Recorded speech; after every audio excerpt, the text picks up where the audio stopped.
Assalamu alaikum. Амансыздарбы? Кутмандуу күнүңүздөр менен кармаган розоңуздар кабыл болсун. Бүгүнкү чыгарылышыбызда биз сиздерге 6 соттук жер аянтындагы даяр кирип эле жашаганга ыңгайлуу 4 бөлмөдөн турган ушул жер үйдүн шашылыш түрдө сатыла тургандыгын маалымдайбыз. Бул кайсыл жерде десеңиздер, Кара Суу районуна караштуу Мадайыл өкмөтүнүн Жаңы Будалык жаңы конушунда 8-көчөсүндө жайгашкан. Айланасы тосулган, дарбаза орнотулган, кире бериш жайы мындай сары мурамыр таштар менен стояшкасы болгон. Киргенде оң тарапта Сөрү тапчандын орду, анын өзүндө 5 тонналык суу кампа бар. Крант бар, бак дарактары бар. Анан эми үйдүн бул тарабында болсо навеси бар экен, навесинин жанында тоо кепеси, ажатканасы орун алган. Септиги бар. Анан бул үйдүн узун туурасы болжол менен 14,5 8,70. Бышкан кирпичтен салынган, сесмопоез тумбалары өтө сапаттуу куюлган экен. Ээсинин айтымына караганда, өзүнө деп акча каражаттарын, курулуш материалдарын эч аябастан сонун кылып, сапаттуу кылып салыптыр. Эми видеону аягына чейин күзөтүп барыңыздар. Ички бөлмөлөрүн көрсөтөбүз. Ага чейин келүү жолдорун көчө тараптан бир катар тартып көрсөтөлү. Андан кийин сөзүбүздү ушул жерден дагы улантабыз.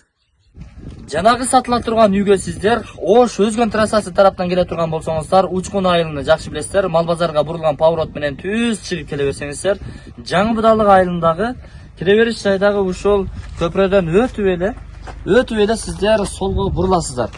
Сол тарапка бурулуп, 8 көчөнү эсептеп, эң акыркы көчөдөн оң тарапка бурула бересиз.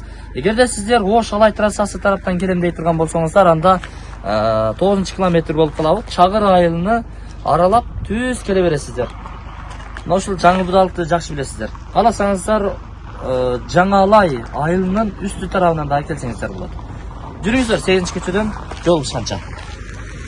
Келе жатасыздарбы? 8-көчөдөн бери 250 метрдей, тактап атканда 6 столбаны эсептеп келе бересиздер. 6-столбанын тушундагы жолдун сол тарабында ушул үй буйруса зыңкыйып турат достор. Өз кардарын ушул жерде күтөт.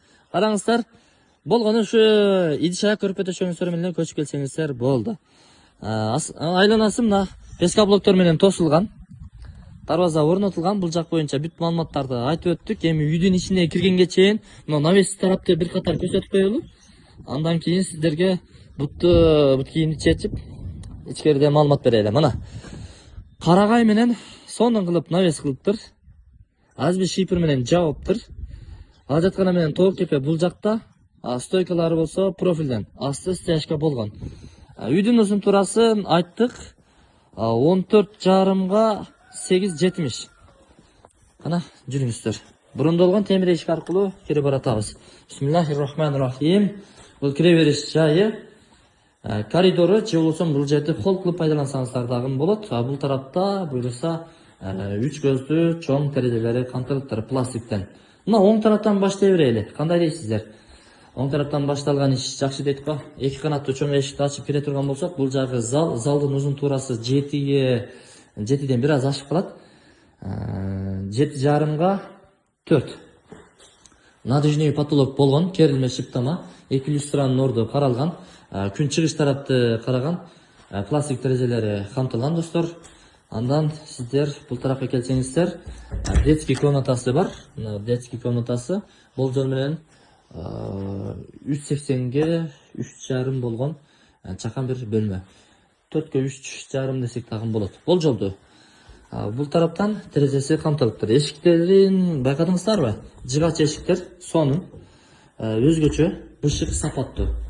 Бардык кире бериш жеринен баштап бөлмөлөр ушундай керилме шыптамалар менен жасалыптыр.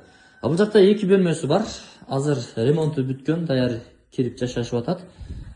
Бисмилла. Ортолукта мына 2 үйдү жылытуучу кыш печкелери дагы орнотулган. Бул 4кө 3,5 олтура турган кыргыз комнатасы. Бул жакта болсо көчө тарапты караган, тактап айтканда күн батышты караган, пластик терезелери камтылган. Эми телевизорлор, анча-мынча эмеректер кетиши мүмкүн. Аны эми өзүңүздөр ээси менен сүйлөшүп аласыздар. Асты ламинат, мына ушундай паркеттер менен козулган, жасалгаланган. Кийинки бөлмө, ата-энелер уктоочу спальный бөлмө. Ошо печканын экинчи тарабы, бул 3,5 3 размериндеги Жок 3,5 га 3,5 болгон тыпыйган спальный бөлмө. Көчө тарапты караган, терезелери камтылган. Анын жанында буюрса санузел бөлмөсү. Жактуу душ туалет кылып пайдалансаңыздар болот. Анан кийин раковинасы, арыштоону, бул жакта жуунучу чайы, бул жак сонун болуп жасалыптыр. Бул жагы кафель экен достор. Астан кафель. Эсим номер 2 астында камтылат. Өзүңүздөр чалып байланышып келе берсеңиздер болот. Кызыл талдын садигине, балдар бакчасына, мечитине барсаңыздар болот. Анан ушул жерде дагы мечит бар. Анан балдар бакчасы бул жерде дагы бар экен. Маршрутту каттам каттайт 161 каттай беле, же 160 так эсимде жок, бирок маршрутту каттам каттайт. Мечит, мектеп, бала бакчалар буюрса жакынкы жылдар аралыгында ушул жаңы конуштун өзүнө дагы түшөт. Ал күндөр дагы алыс эмес. Буюрса бул жаңы конушта сиздер келиңиздер, беш кошкон ынтымактуу эл жашайт. Өзүңүздөрдүн тиричилигиңиздерди көрө бересиздер. 5.380.000 сом. Бул айтылыш баасы. Кеми болот, сүйлөшүү жолдору каралат. Андыктан чамдаңыздар, экран астындагы телефон номерлерге чалыңыздар. Биз болушунча чагылдырганга аракет кылдык. Калган толук маалыматтарды ээсине чалып байланыша бересиздер. Документтери так. Силерге насып кылсын. Кармаган орозоңуздар кабыл болсун.